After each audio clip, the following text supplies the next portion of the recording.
ce montage l'établissement du courant. Donc pour cela, on va étudier le montage suivant.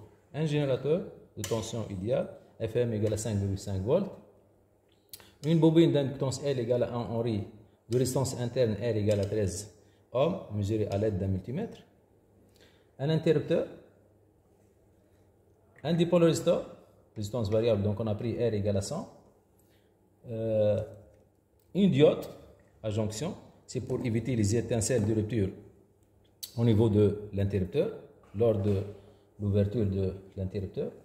Et un oscilloscope numérique. Sur l'oscilloscope numérique, on va visualiser sur la voie CH1 la tension aux bornes du générateur. Donc ça, c'est la tension aux bornes du générateur.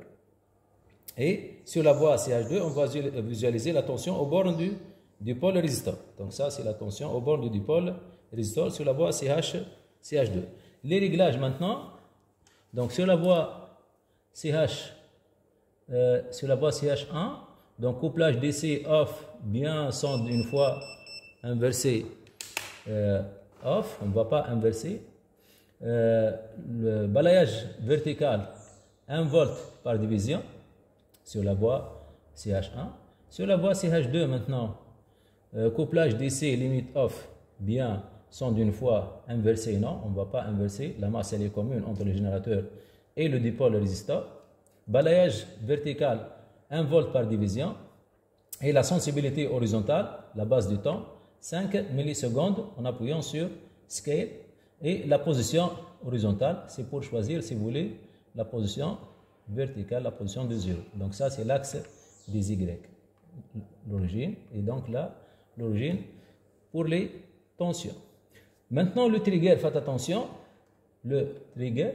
Donc on va choisir comme tension de déclenchement la tension UR, c'est-à-dire la source CH2, crête, os, donc UR va augmenter au cours du temps, mode normal, et le trigger, donc le trigger, on a choisi 120 mV.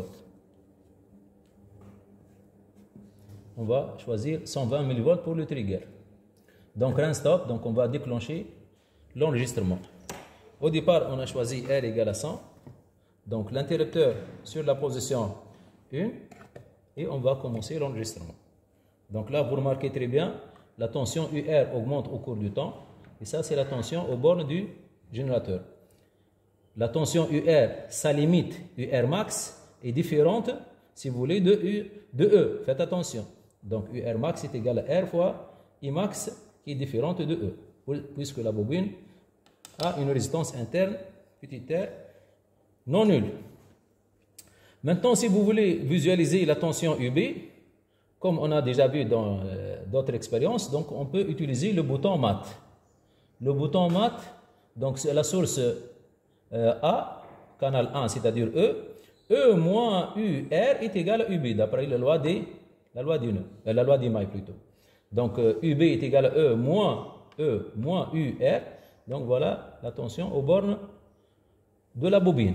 La tension aux bornes de la bobine, pour T est égal à 0, UB est égal à E, puis UB décroît étant vers petit r fois I max, une limite non nulle puisque la bobine possède une résistance petit r non nulle. Cette différence est égale à cette différence. Rendez-vous, UB égale à UR, E sur 2 est égal E, c'est-à-dire 5,5 sur 2.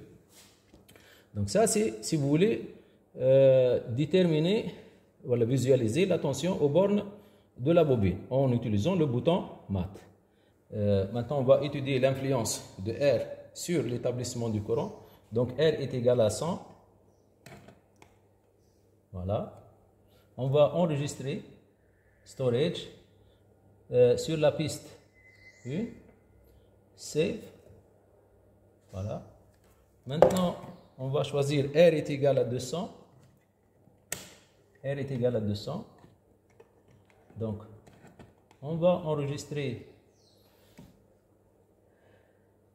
storage. Donc, la piste 2. Save. Oui. L'expérience 3. R est égal à 400. R égale à 400. Et on va enregistrer. Maintenant, on va passer au suivant pour récupérer les autres courbes. Donc, charger référence A, la piste 1, et on va charger. Voilà. Puis, on va passer à la référence B, la piste 2, et on va charger. Et voilà maintenant les trois courbes. Pour R1